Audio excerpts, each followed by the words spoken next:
We're at the 2011 Northwest Natural Street of Dreams. Something very cool this year. Each home will feature what's called an ADU, an accessory dwelling unit. They'll incorporate themes such as a man cave, home office, or mother-in-law suite. So glad you're with us on Comcast Newsmakers. I'm Ken Ackerman.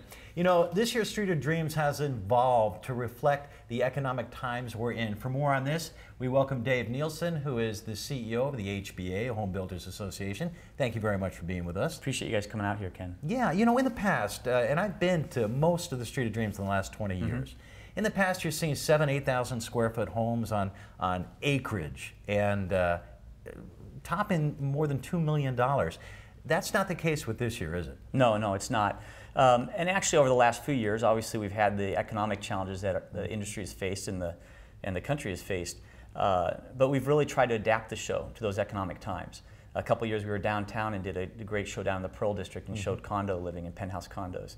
And we really wanted to find a site that would make it a great economic situation for the builders that were in to be able to sell their homes, showcase their product, and still provide luxury living and things for people to aspire to, but do something that's more based on today's economic climate.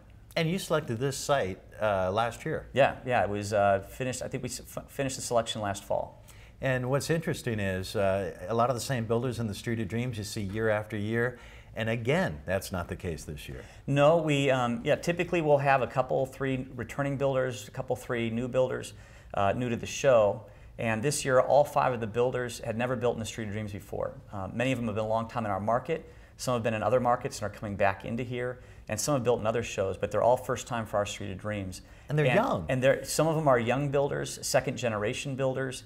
And they have been a great group to work with. Very passionate about it. They've had a lot of fun with it. This has been a great show, and I think that'll show in the homes when people come and see them. I want to be a fly on the wall in your meeting to tell these people to build $800,000, $900,000 homes on speculation. On speculation, and trying to get financing in this market is also tough as well too. But we had a great bank we worked with on this, Banner Bank and Community Financial, that provided a lot of support.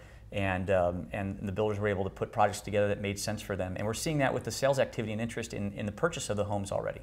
So none of these homes are over $1 million. They're in the 3,000 to 4,000 square foot range. Here's the next question, which is going to be a tough question as well. How can you assure a home buyer? What are the indicators that assures them that they're making a sound investment in this current market?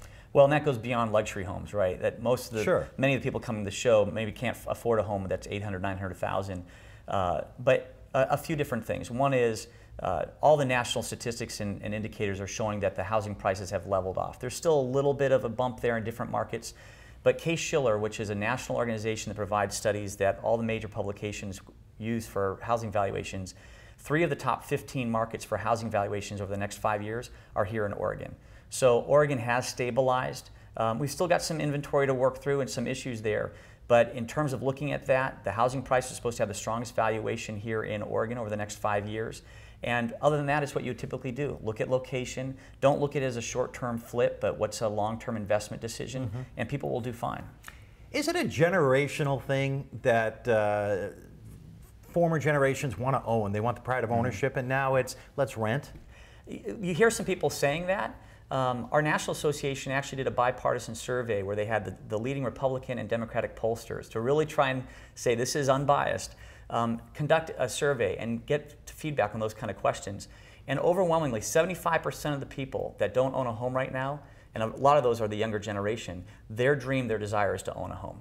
And they believe in the value of home ownership. People that own a home now, even those that might be underwater in their home, believe it's still the single best and most important investment decision that they can make. And the dream of home ownership is alive and well. People are just trying to figure out when's the right time and what's the right location and home for them. All right, really quick, next year, what do we have? Next year, and this is another sign that I think the market is improving. Not only did we have probably the easiest time in getting builders for this year's show, we've got a site selected for next year, and we've got the strongest builder interest that we've had in a site in 4 or 5 years. So things are really looking good. We're real excited about this year's show and the homes that are in here. Dave Nielsen, thank you very much. We appreciate it, and thank you for being with us on Comcast Newsmakers. I'm Ken Ackerman.